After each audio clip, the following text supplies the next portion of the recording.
Kita lanjutkan kajian Minhajul Abidin karya Imam Al-Ghazali. Bismillahirrahmanirrahim. Alhamdulillahirabbil alamin. Allahumma shalli wa sallim ala sayyidina Muhammad wa ala ali sayyidina Muhammad.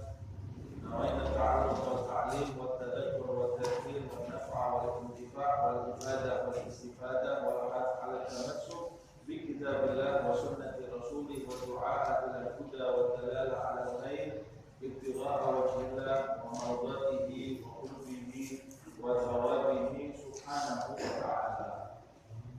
Kita sampai di halaman 157 ya. Ya. Sampai di paragraf tersebut. Doa Ibrahim. Sekarang ya, doa Ibrahim. Kita lanjutkan pembahasan kita bahwa Imam Ghazali menjelaskan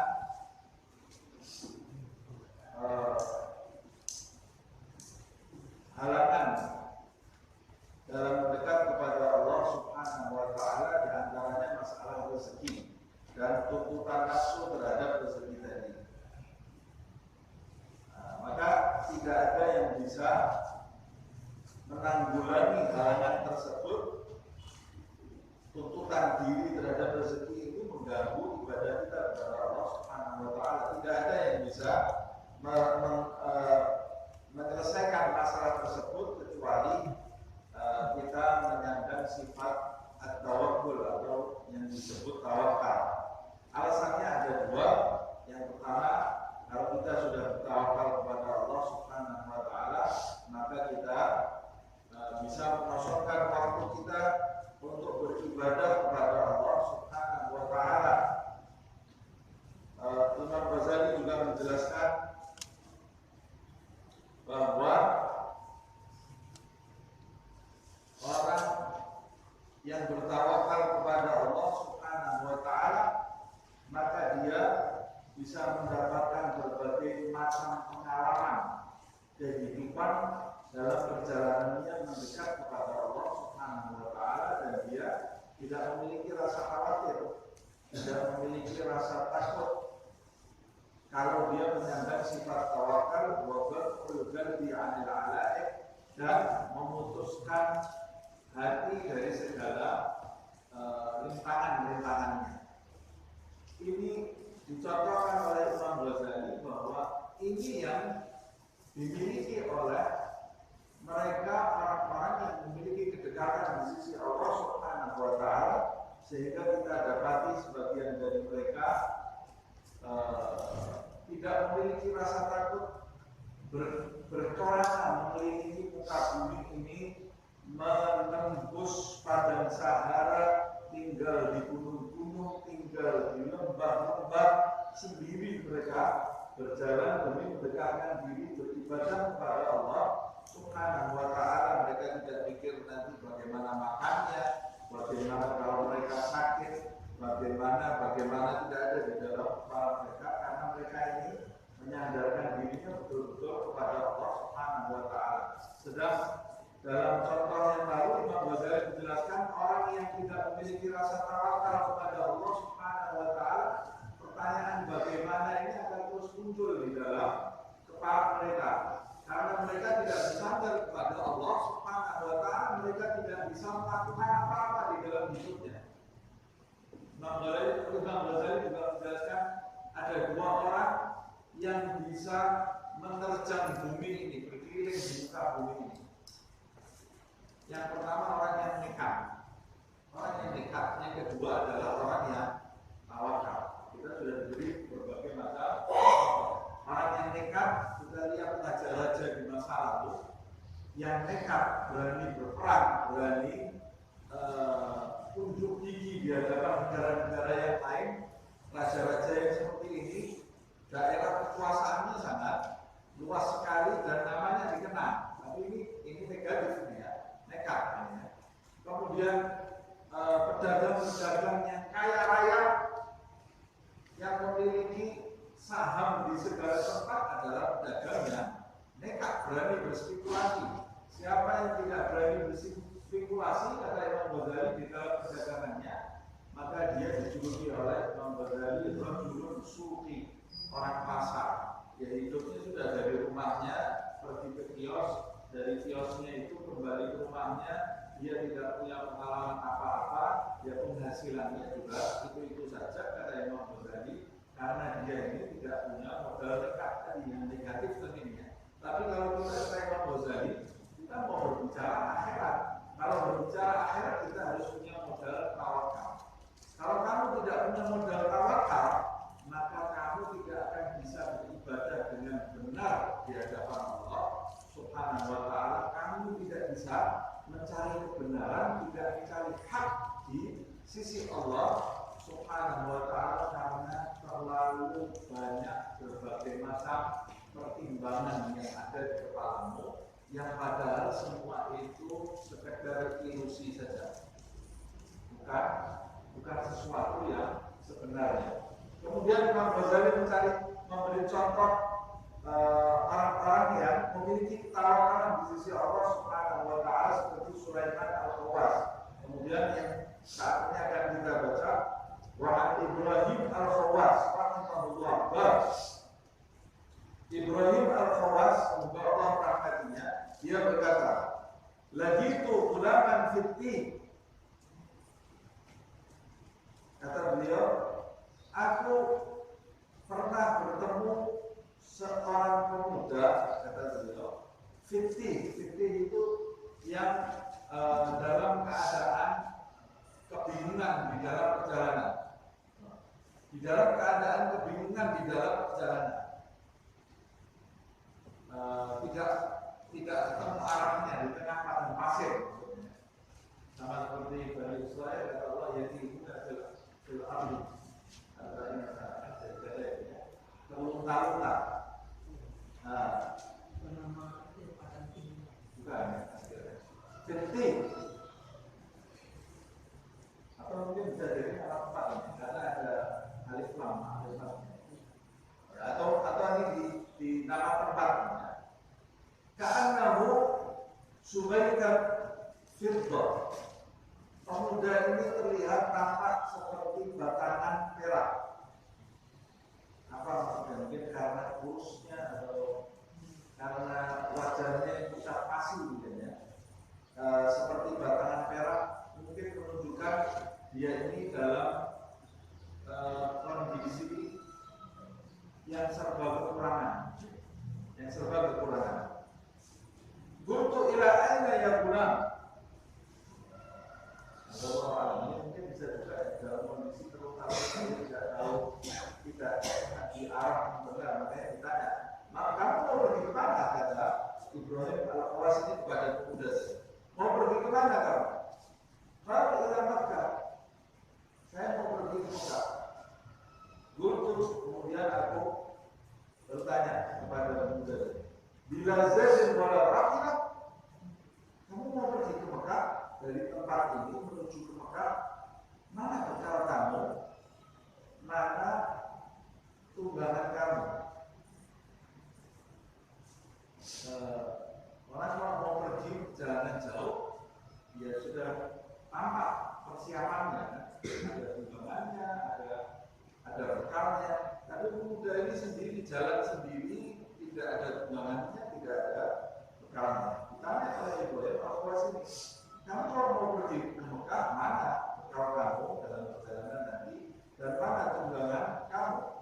Maka orang tadi kemudian berkata kepada Ibrahim al-Khawas, ya dha'ifal yakin, orang yang lemah keyakinannya, kami tanya bekal, tanya tunggangan, ya dha'ifal yakin. Ini sebetulnya ucapan, ini dialog orang-orang yang punya kedekatan di sisi Allah Subhanahu wa ta'ala. Ya, kalau orang seperti kita ini wajar lah tanya seperti itu ya. Wajar tanya mana bekalnya, kamu mau jalan jauh itu mana bekalnya. Tapi ini dialog orang-orang yang memiliki keyakinan di sisi Allah Subhanahu wa ta'ala. Engkau orang seperti Ibrahim al-Khawas bertanya kepadaku bekal dan tunggangan, ya dha'ifal yakin, kata pemuda tadi, orang yang lemah keyakinannya. Alladzi yaqdir ala hifdhis samawati wal ardi yaqdir an yusilaka ila Makkah bila zadin wala rahlah. Orang yang lemah keyakinannya, zat yang menjaga langit dan bumi, zat tersebut yang kuasa, memiliki kekuasaan menjaga langit dan bumi, dia juga memiliki kekuasaan mengantarkan aku menuju ke kota Mekah dari tempat ini tanpa bekal dan tanpa tunda. Jadi maksudnya bekalku itu keyakinan kepada Allah Subhanahu wa taala. Kata Ibrahim al-Khawas, "Falamma dakhaltu Makkah," ketika aku masuk ke Mekah, fa idza huwa fi Tawaf. Tiba-tiba aku dapati pemuda tersebut sudah tawaf di Mekah, sudah ada di Mekah. Ada Ibrahim al-Khawas, yaqul, dia ini tawaf sambil berkata, ya nafsu sirri abadan, ya nafsu muti kaliban. Jadi hei nafsu, melanconglah kamu selama-lamanya di muka bumi Allah. Sirri abadan, kamu berkelana di muka bumi Allah Subhanahu wa taala. Maksudnya tanpa rasa takut. Ya nafsu muti kaliban, hei nafsu, matilah engkau dalam keadaan dirundung duka, dalam keadaan sendirian. Maksudnya ya sudah, hidup itu paling nikmat punya teman Allah Subhanahu wa taala. Pergilah berkelana ke segala tempat. Ini maksudnya ini orang merdeka, ini orang yang merdeka. Tidak dihalangi dengan apapun, dia bisa pergi ke segala tempat yang dia inginkan. Dia bisa pergi, tidak ada yang menghalangi dia. Tidak ada ilusi yang menghalangi dia. Tidak ada rasa takut yang menghalangi dia, karena dia itu bekalnya adalah keyakinan kepada Allah Subhanahu wa taala. Wala tuhibbi ahadan illa al-jalil as-samada. Jangan kau cintai siapapun kecuali hanya zat yang maha besar dan tempat bergantung segala-galanya, yaitu Allah Subhanahu wa taala. Orang kalau sudah cinta kepada selain Allah, maka dia akan bergantung kepada apa yang dia cintai itu. Kalau dia bergantung kepada apa yang dia cintai itu terikat, maka dia juga akan terikat dengan apa yang dia cintai tadi. Dengan kita kalau mencintai Allah Subhanahu wa taala, Allah ini zat yang tidak terbatasi dengan apapun. Kalau kita cinta dengan Allah Subhanahu wa taala, maka kita akan masuk ke medan yang tanpa batas. Ke segala tempat kita bisa pergi, ke segala acara kita bisa pergi, kita bisa melakukan segala hal, meluangkan waktu kita, hidup kita untuk sujud, tunduk, beribadah kepada Allah Subhanahu wa taala. Karena orang di zaman sekarang ini tidak bertawakal kepada Allah Subhanahu wa taala, maka ilusi-ilusi tadi menjadikan alasan di dalam hidupnya untuk meninggalkan ibadah, memenuhi hal-hal yang tidak penting nanti bagi kehidupan dia di akhirat.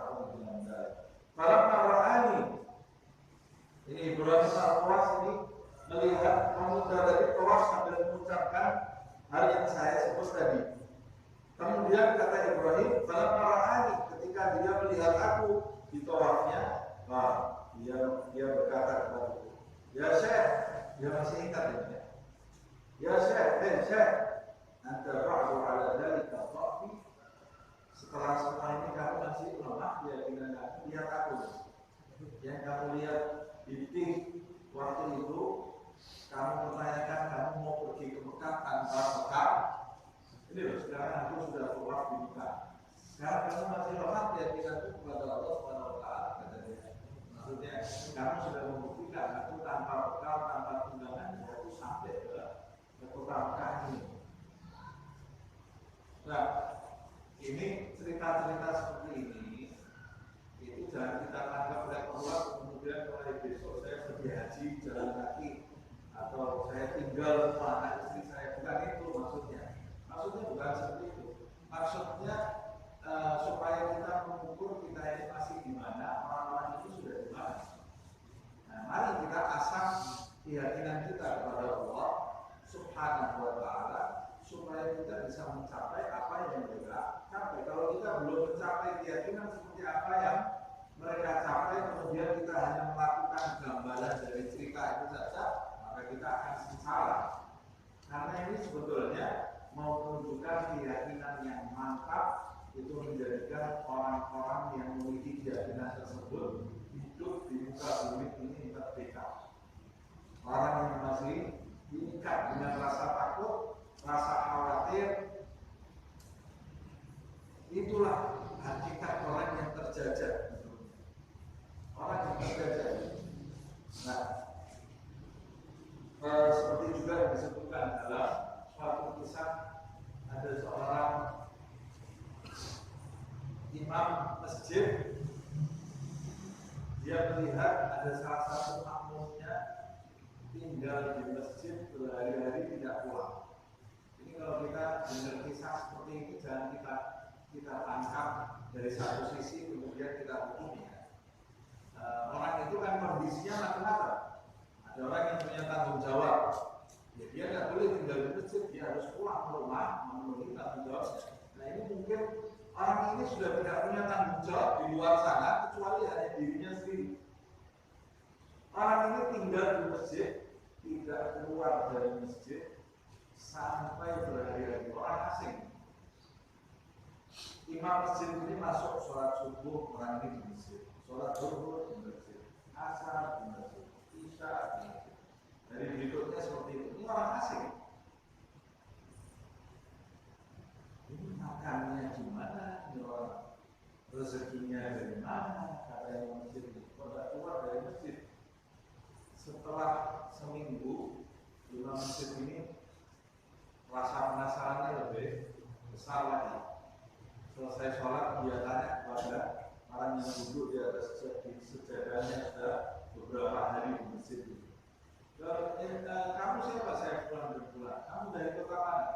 Saya ini orang yang berkeliling di bumi Allah Subhanahu wa Ta'ala. Loh, kamu duduk di masjid ini seminggu, makan kamu dari mana? Rezeki kamu dari mana? Tiba-tiba orang tadi melotot ke arah mana? La haula wa la quwwata illa billah. Jadi seminggu ini saya menjadi makmum orang yang lemah keyakinannya kepada Allah Subhanahu wa Ta'ala. Mulai besok mau saya qadha sholat saya dari seminggu yang lalu sampai sekarang, kata dia, karena saya sholat berjamaah di belakangnya orang yang tidak percaya dengan Allah Subhanahu wa Ta'ala. Bagaimana kamu bisa menanyakan kepada saya kamu makan dari mana, sedangkan kamu tahu semua makhluk itu makanannya ditanggung oleh Allah Subhanahu wa Ta'ala. Nah, sekali lagi cerita-cerita seperti ini jangan ditangkap sebagian, harus ditangkap secara utuh. Kalau ditangkap sebagian nanti kita bisa menyimpulkan salah. Tapi yang penting kan kita tahu maksud dari cerita ini adalah keyakinan kepada Allah Subhanahu wa Ta'ala, dan tidak semua orang seperti itu. Tidak semua orang seperti itu. Kita lanjutkan. Wa qala Abu Muti' li Hatim al-Asam. Abu Muti' berkata kepada Hatim al-Asam, "Balaghani annaka tarfa al-nafawis." Telah sampai berita kepadaku, wahai Hatim al-Asam, bahwa kamu ini pernah menempuh perjalanan padang pasir di padang Sahara. Kalau nafawis itu jamak dari mafaza. Kalau mafaza itu satu padang Sahara. Kalau nafawis itu berarti perjalanan jauh. Aku telah mendengar kabar bahwa kamu menempuh perjalanan jauh di padang Sahara bitawakkul, cuma bersandarkan tawakalan min ghairi zatin wala rahilatin, dan kamu pada waktu itu tidak membawa bekal, tidak ada tunggangannya. Apa benar? Tanya. Padahal perjalanan padang pasir. Kalau kita jalan di sini tanpa bekal dan tanpa tunggangan masih banyak kemungkinannya macam-macam ya, kanan kiri. Ini jalan di padang pasir, tanpa bekal, tanpa tunggangan. Tanpa bekal, tanpa tunggangan. Hatim al-Asad. Kalau Hatim itu kemudian menjawab, loh, kamu bilang saya tanpa bekal. Dia mengatakan saya itu sebetulnya punya bekal. Jadi al-Ba'du asyik. Kamu katakan tanpa bekal, tanpa tunggangan. Kata dia enggak. Balik. Jadi al-Ba'du asyik. Saya punya bekal dalam perjalanan ini. Apa bekal kamu? Bekalku ada 4. Al-Mahiyah. Apa itu bekal kamu? Dia berkata, 1, bekalku Ara ad-dunya wal akhirata mamlukatan lillahi azza wa jalla. Bekalku, aku ini selalu menganggap dunia itu dan akhiratnya, dunia dan akhiratnya adalah milik Allah Subhanahu wa ta'ala. Ini bekal pertama. Aku selalu menganggap semua yang ada di dunia ini, semua yang ada di dunia, manusianya, binatangnya, pepohonan, hasil buminya, dan yang di udara sampai yang di akhirat nanti, semuanya aku selalu menganggap ini semua milik Allah Subhanahu wa ta'ala, miliknya Allah Subhanahu wa ta'ala. Loh, apa kita tidak seperti itu? Ya, ini maksudnya memandang di sini bukan sekedar mengetahui, tapi memandang dari lubuk hatinya, memiliki keyakinan yang tidak pernah putus. Karena menggunakan fi'il mudhari itu kan berarti terus-menerus. Ya. Aku ini selalu memandang terus-menerus. Aku ini selalu terus-menerus memiliki keyakinan bahwa yang di bumi dan di langit ini semuanya hak milik Allah Subhanahu wa ta'ala. Kalau kita belum tentu seperti itu. Yang kedua, perkara yang kedua itu kan ada wa ara al-khalqa kullahu ubaidullah wa iyyahu. Dan aku selalu memandang semua makhluk yang ada di muka bumi ini hamba-hamba kecilnya Allah Subhanahu wa ta'ala. Panggil hamba saja tidak apa-apa. Budak-budak kecil Allah Subhanahu wa ta'ala wa iyalihi, dalam tanda kutip keluarganya Allah. Maksudnya keluarga di sini hidupnya semua dinafkahi Allah. Fakir dinafkahi oleh Allah Subhanahu wa ta'ala. Aku lihat semua makhluk, manusianya, jinnya, binatangnya, pepohonannya, yang bisa dilihat, yang tidak bisa dilihat, yang besar, yang kecil, yang kaya, yang miskin, semua adalah budak-budak Allah Subhanahu wa ta'ala yang hidupnya dinafkahi oleh Allah Subhanahu wa ta'ala. Ini bekal yang kedua. Yang ketiga, wa ara al-arzaq wal asbab kullaha biyadillah. Bekal yang ketiga, dan aku selalu berkeyakinan bahwa setiap rezeki wal asbab dan sebab-sebab yang terjadi mendatangkan rezeki tadi. Jadi setiap rezeki dan mata pencahariannya dan pekerjaan yang bisa mendatangkan rezeki tadi, baik melalui dagang, melalui cocok tanam, atau bahkan hadiah min haitsu la yahtasib. Rezeki dan sebab-sebabnya semuanya ada di tangan Allah Subhanahu wa ta'ala. Ini bekal dia yang ketiga. Bekal yang keempat, wa ara ghadha Allah nafidan fi jami'i ardillah. Bekal yang keempat adalah aku selalu melihat, selalu berpikir keyakinan apa yang ditetapkan Allah itulah yang terjadi di muka bumi. Itu yang terjadi di muka bumi. Yang tidak diizinkan oleh Allah, ya tidak akan terjadi di muka bumi. Seperti persidangannya Imam Abdullah bin Alawi al-Haddad, la yansuru hammu ma tudir. Ya pun, kamu tidak usah kebanyakan sumpah, tidak usah kebanyakan pikiran, kata Abdullah al-Haddad. Ma tudir, ya pun, yang terjadi itu, yang ditetapkan oleh Allah itu pasti terjadi. Terus buat apa kamu mikir lagi? Buat apa kamu itu berandai-andai di dalam hidupmu? Buat apa kalimat bagaimana, andai kata? Dan ada gunanya itu, kata beliau. Lau, kata andai kata, kalau saja, jikalau, kata beliau, qaulun ahmad, itu adalah ucapan orang-orang dungu. Sebab apa yang sudah ditentukan Allah itu yang terjadi.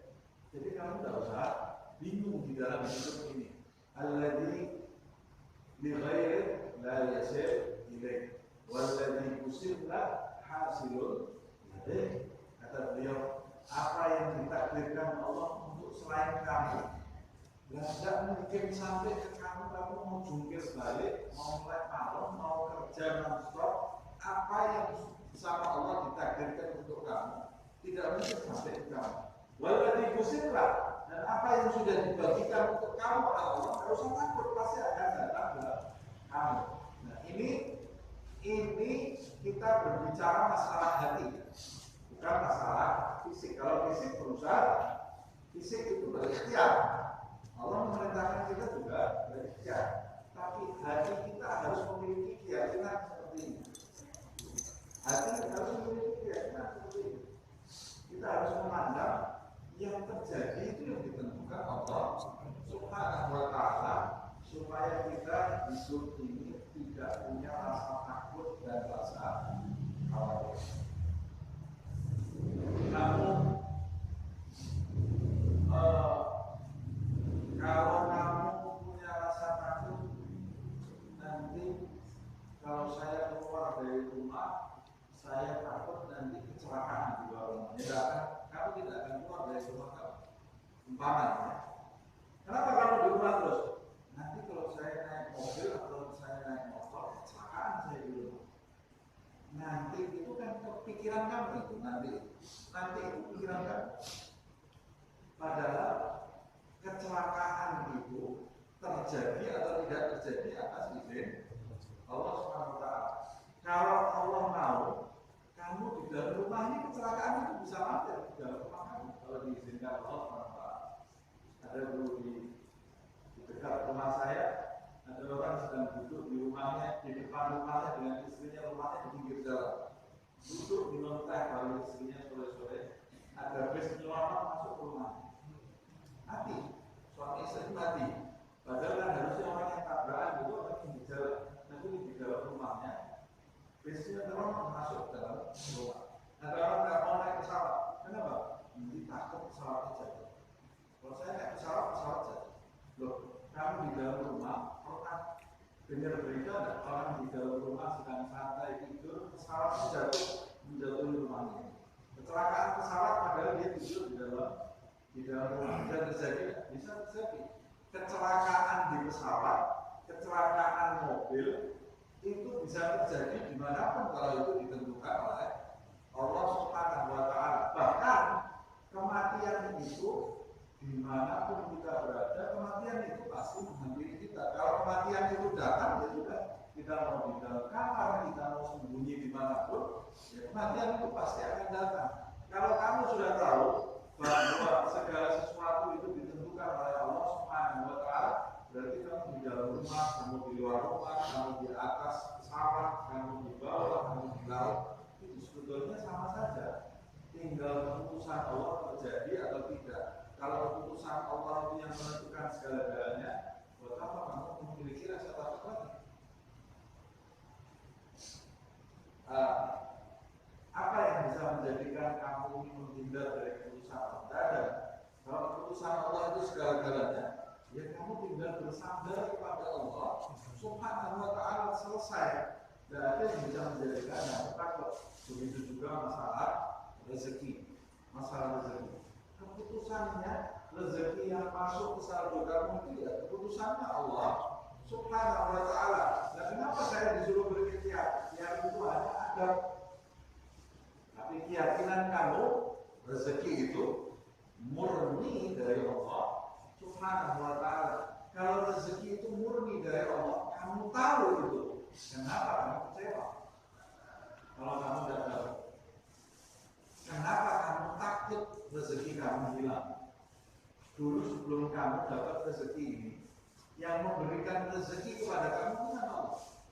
Setelah kamu dapat rezeki, kenapa kamu ketakutan kehilangan rezeki tadi? Sehingga kamu pegang rezeki ini, oh, jangan sampai ini ternyata doanya siapa dulu? Rezeki saya jangan habis, rezeki saya jangan habis. Padahal rezeki itu sudah ditentukan oleh Allah Subhanahu wa Ta'ala. Ya, saya boleh tidak berdoa? Boleh. Tapi doa bukan dengan ketakutan. Seakan-akan Allah Subhanahu wa Ta'ala ini tidak mengatur rezeki kamu. Doa, kita doa ini diperbolehkan, tapi bukan doa dengan ketakutan kehilangan rezeki. Tapi doa karena menghamba kepada Allah Subhanahu wa Ta'ala supaya kita tahu bahwa sebetulnya saya ini fakir kepada Allah Subhanahu wa Ta'ala, bukan karena ketakutan bahwa Allah Subhanahu wa Ta'ala akan menghabiskan rezekinya, dia tidak akan diberi rezeki oleh Allah Subhanahu wa Ta'ala, padahal Allah sendiri berjanji Allah menjamin rezeki seluruh makhluk. Kalau dia ketakutan Allah tidak memberi rezeki kepadanya, maka dia itu termasuk hamba yang tidak percaya kepada Allah Subhanahu wa Ta'ala, dan itu bahaya yang luar biasa. Bahayanya luar biasa. Ini masuk nanti dalam pembahasan yang berikutnya. Walaupun aksana manggil, telah benar apa yang diucapkan atau baik apa yang diucapkan. Ar-zuhada fi rawhin wa rahat. Aku melihat para zahid, orang-orang yang tidak cinta kepada dunia itu fi rawhin wa rahat, hidupnya ini tenang dan tentram. Kok bisa hidupnya tenang dan tentram? Ya tidak ada pikirannya. Kok bisa dia tidak ada pikiran? Ya karena dia ini memasrahkan segala hidupnya kepada Allah. Kita kalau memasrahkan hidup kita kepada diri kita sendiri, sakit semua kepala kita karena kita tidak bisa mengatur nasib kita. Salah kalau kita pasrahkan hidup kita kepada diri kita, kita pasrahkan hidup kita kepada planning kita pasrahkan hidup kita kepada otak kita sendiri, kita pasrahkan hidup kita kepada tenaga kita sendiri. Salah besar, karena kita sedang memasrahkan hidup kita kepada diri kita yang sangat lemah. Kata Rasulullah, wala tajrini ila nafsi farfata'in. Nabi Muhammad ini mengatakan, ya Allah, jangan kau pasrahkan aku kepada diriku sendiri. Nabi Muhammad, jangan kau pasrahkan diriku ila nafsi farfata'in, walaupun sekejap, wala ila ahadin min ghairi, dan begitu pula pada selain engkau. Jangan kau pasrahkan diriku kepada, jangan kau pasrahkan aku kepada diriku atau kepada selainmu, kata ainin atau walaupun sekejap. Kenapa? Karena semua selain Allah Subhanahu wa Ta'ala itu tidak bisa menanggung nasib dirinya atau nasib orang lain. Kita tidak bisa menanggung nasib kita tidak bisa menanggung nasib anak-anak kita. Kita juga tidak bisa menanggung nasib teman-teman kita, saudara-saudara kita, tidak bisa.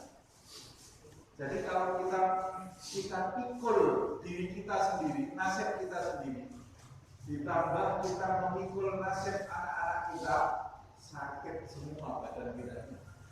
Yang pertama sakit pikiran kita ya. Kalau pikiran kita ini sudah sakit, Bisa istirahat kan?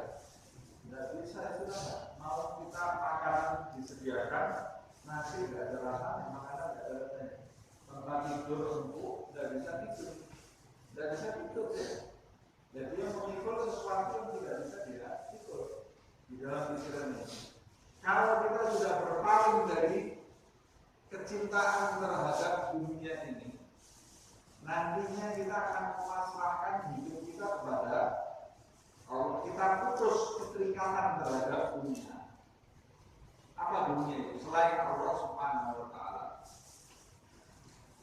Kemudian kita pasrahkan hidup kita kepada pemilik dunia, yaitu Allah Subhanahu wa Ta'ala. Nanti hidup kita bisa seperti para sahabat di Rokon, tenang hidup kita. Ar-zuhada fi rawhin wa raha, qulubuhum 'anid dunya muzahah.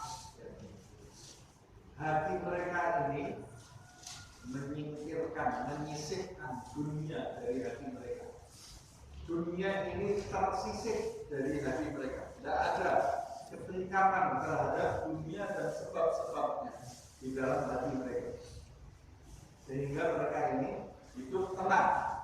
Idza absartahum, hai manusia, kalau engkau melihat mereka para zuhad, orang-orang yang zuhud, yang di dalam hatinya itu tidak ada keterikatan terhadap dunia itu, kalau engkau melihat mereka absarta qauman, maka engkau akan melihat sekelompok kaum mulukal ardh.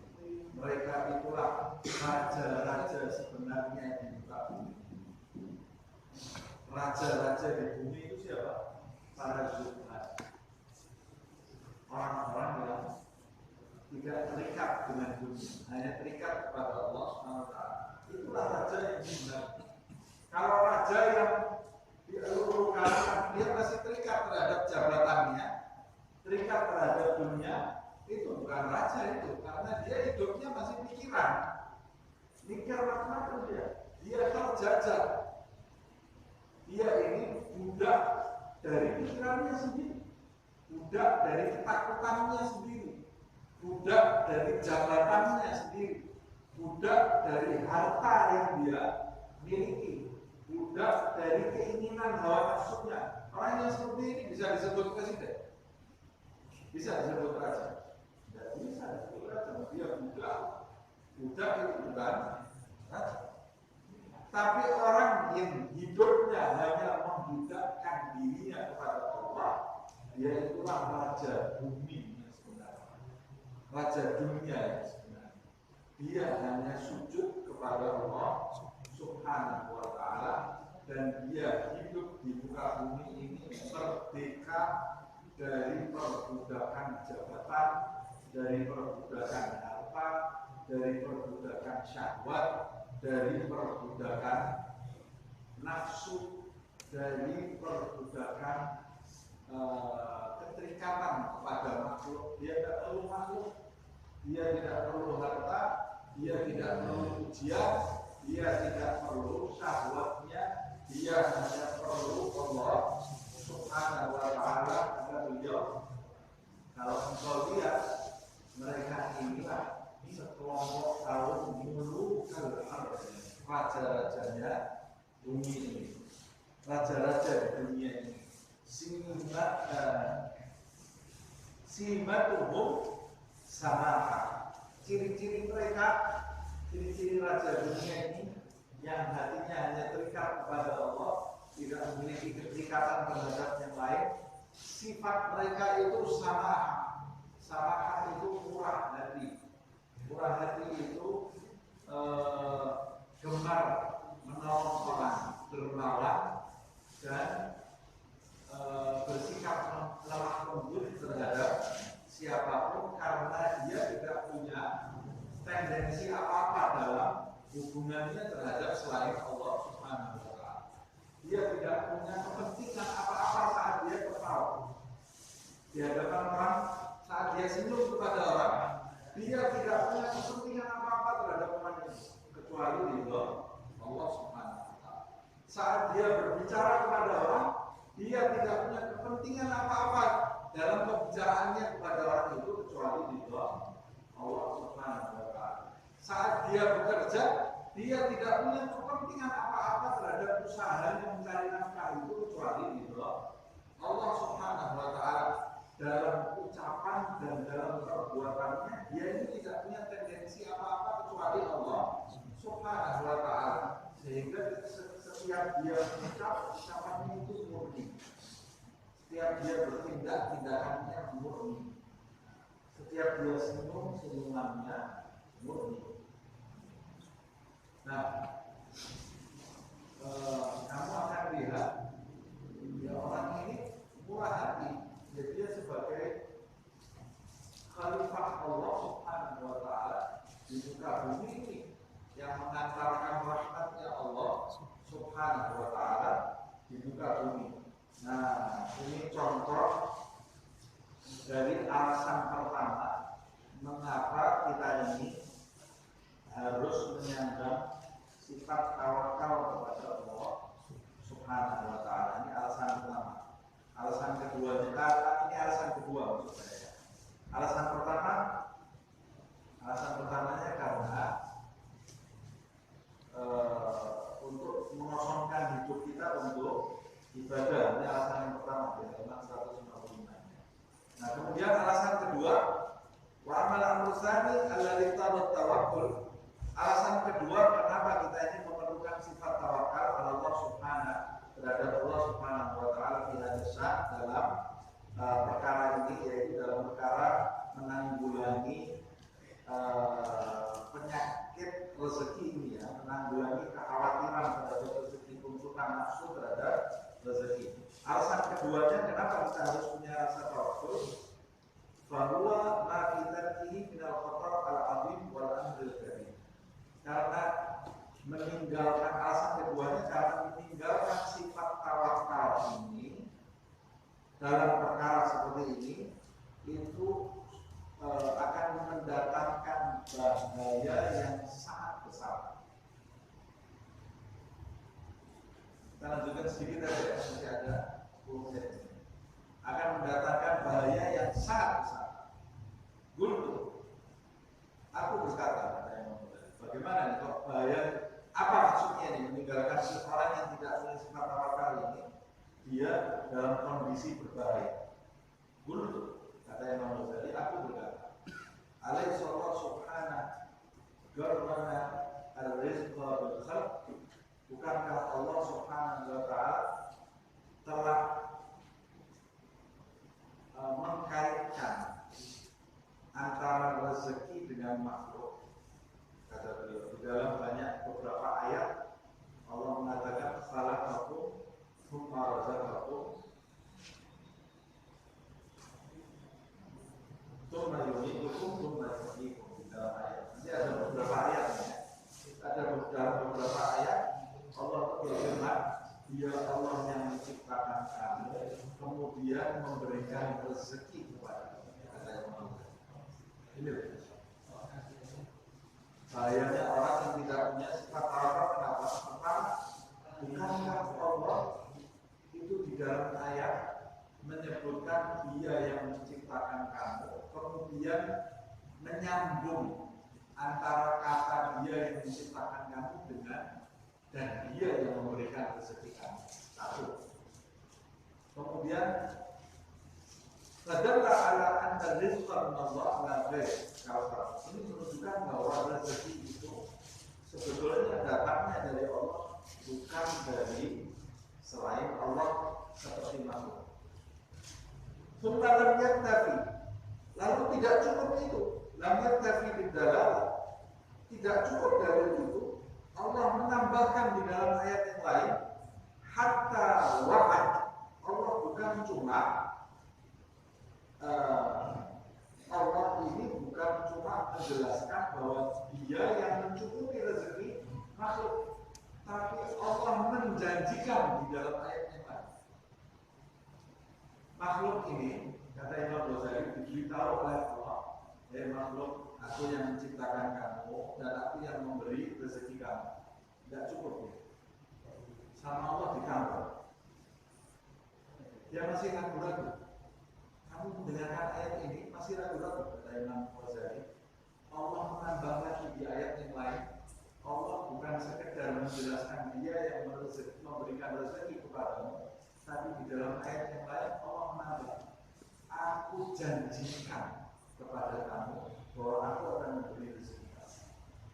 Di atasnya pemberitahuan ini, janji boleh. Dalam ayat yang lain, innallaha huwa razzaq.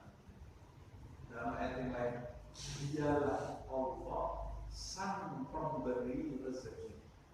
Kalau sudah sifat namanya Allah sang pemberi rezeki, berarti Allah ini selalu memberi rezeki. Tidak mungkin Allah tidak memberi rezeki. Berarti ini di atas pemberitahuan. Di atas pemberitahuan. Kemarin saya berkata kepada seseorang, saya ini kemarin dulu yang memberi gaji kamu. Ini pemberitahuan. Kemudian saya beritahu lagi, saya ini pemberi gaji. Saya yang memberi gaji. Jadi saya tidak mungkin tidak memberi gaji, gitu ya.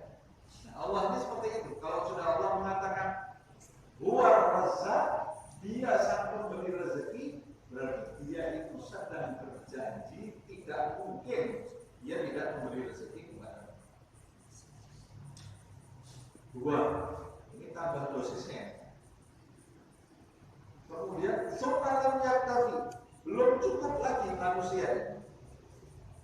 Lam yaktafi bil wa'di, tidak cukup dijanji oleh Allah Subhanahu wa taala, hatta dhamin, sampai Allah menjamin.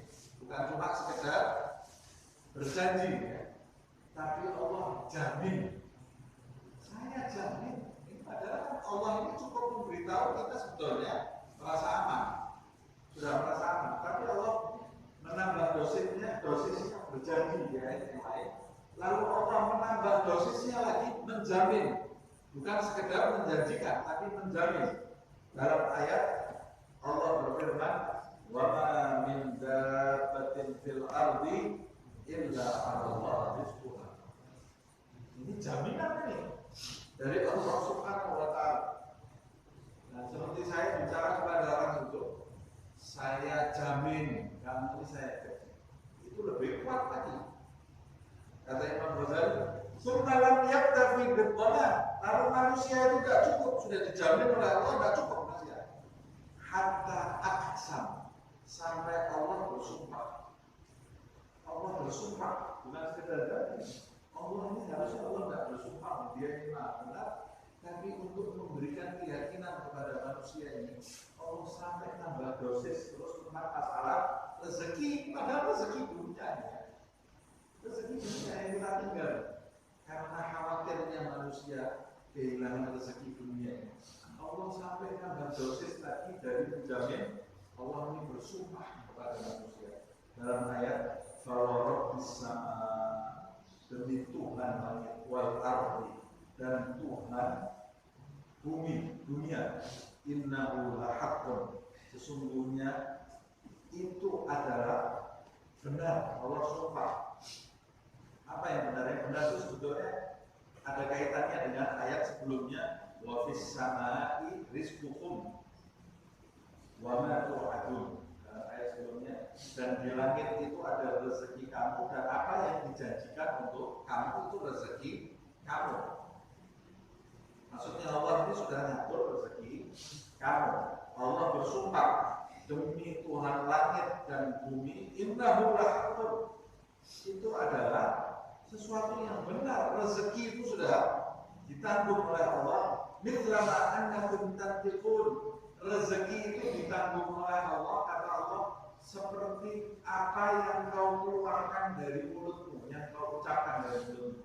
Orang ini kalau mengucapkan dari mulut itu paling mikir, mengeluarkan kata-kata, dia paling mikir lagi. Tidak paling mikir, kan saya ucap, kemudian keluar suara, masih perlu bukti lagi kan? Masih perlu bukti atas suara yang keluar dari mulut saya? Enggak. Allah ini mau menjelaskan, aku ini yang memberi rezeki kalian dari segala amal.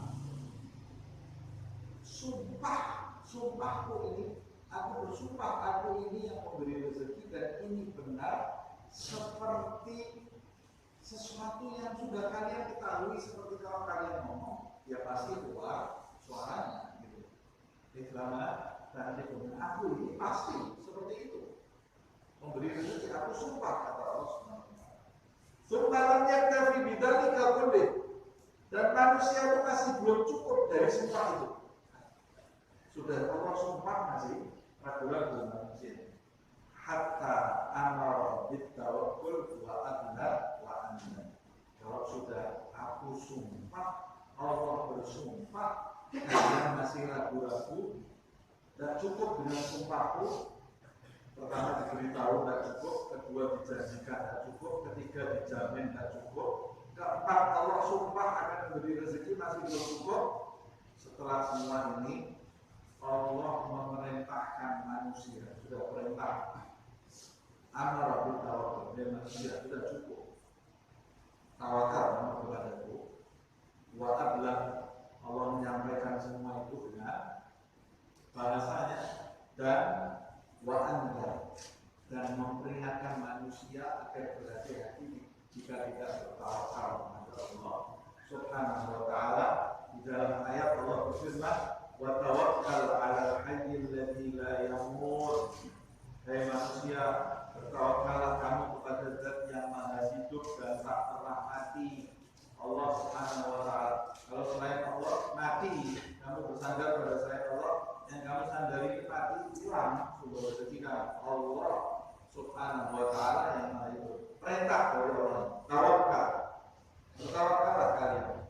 Dalam ayat yang lain Allah berfirman, wa 'alallahi fatawakkalu in kuntum mu'minin. Ini peringatan dari Allah SWT. Diingatkan oleh Allah. Dan kepada Allah bertawakallah kalian, hai manusia, jika kalian beriman. Ini ancaman dari Allah SWT. Hati-hati. Kalau kalian tidak punya iman di dalam tidak bertawakal, berarti keimanan yang ada di dalam hati kalian ini diragukan. Hati-hati. Nah, inilah kata Imam Ghazali, faman lam ya'tadir bi qawlihi wa lam yaktafi bi wa'dihi wa lam yatma'in ila dhamanihi wa lam yamnah bi ghasani. Siapa yang tidak bisa mengambil ibrah, pelajaran dari ucapan Allah, dari firman-Nya, pemberitahuannya, dan tidak cukup dengan janji Allah, dan tidak merasa tentram dengan jaminan Allah, dan tidak merasa puas dengan sumpah Allah Subhanahu wa taala, summa lam yubali bi amrihi wa wa'dihi wa wa'idihi, lalu kemudian ditambah dia ini tidak memperhatikan perintahnya untuk bertawakal dan ancamannya, janji dan ancamannya. Orang yang seperti ini, kata Imam Ghazali, fanzur nada yakunu haluhu, bagaimana kondisi orang seperti itu. Bahaya betul. Nah ini alasan yang kedua tadi. Orang yang tidak punya sifat tawakal, dia dalam kondisi yang sangat berbahaya. Wattabih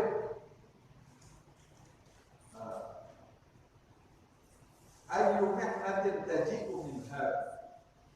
Lihatlah, kata Imam Ghazali, perhatikan orang yang seperti ini, bencana apa nanti yang akan datang kepadanya kalau dia tidak menyandang rasa tawakal kepada Allah. Wa hadhihi wallahu musibatun syadidah.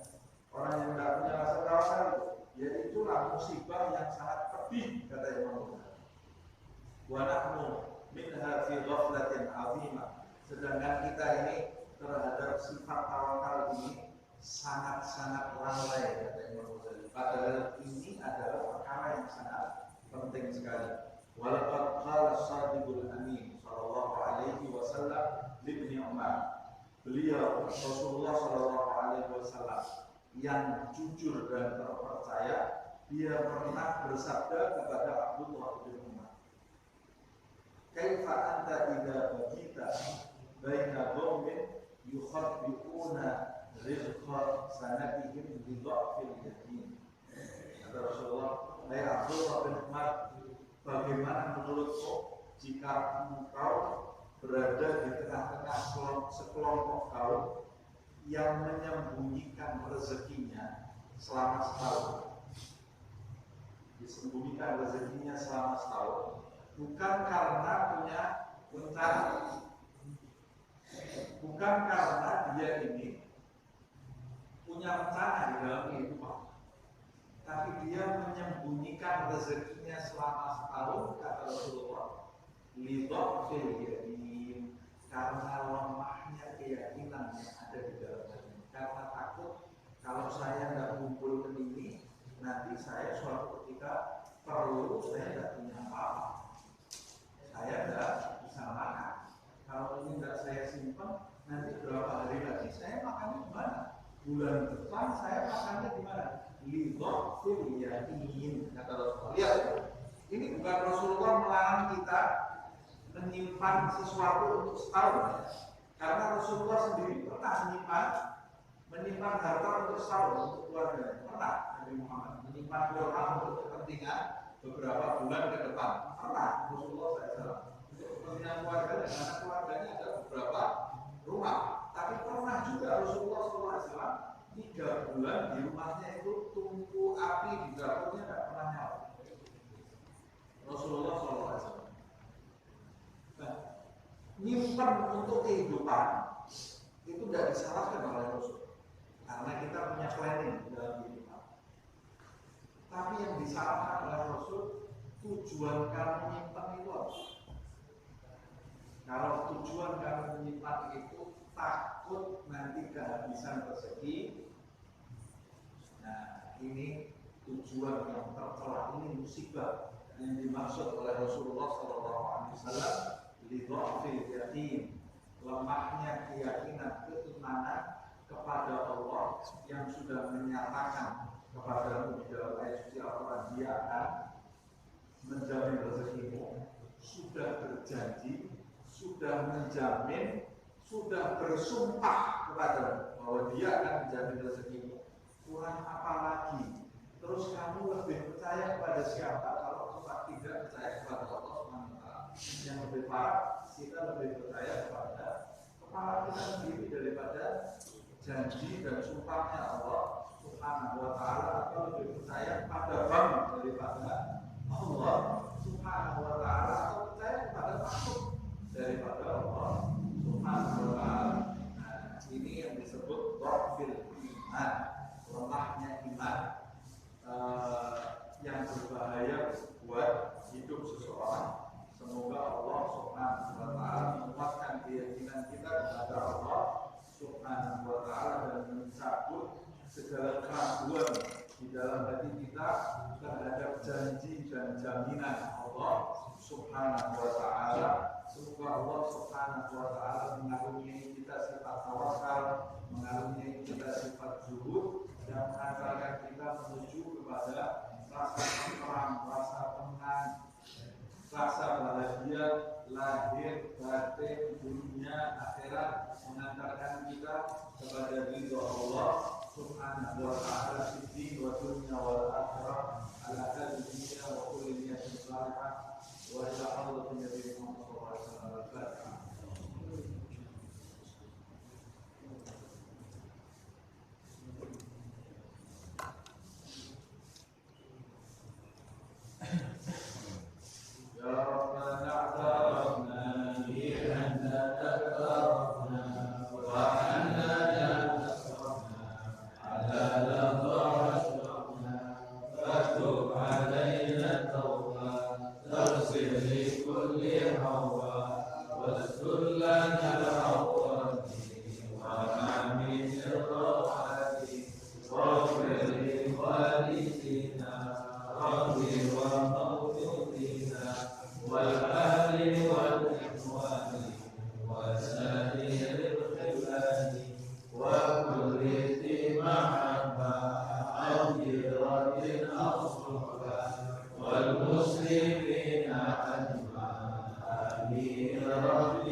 fadlan wa judan manna la bihtisamin minna bil Mustafa Rasulina bi kulli sudi bil Mustafa Rasulina bi kulli sudi bil Mustafa Rasulina bi kulli sudi Salla wa sallam Rabbi alaihi anta habbi wa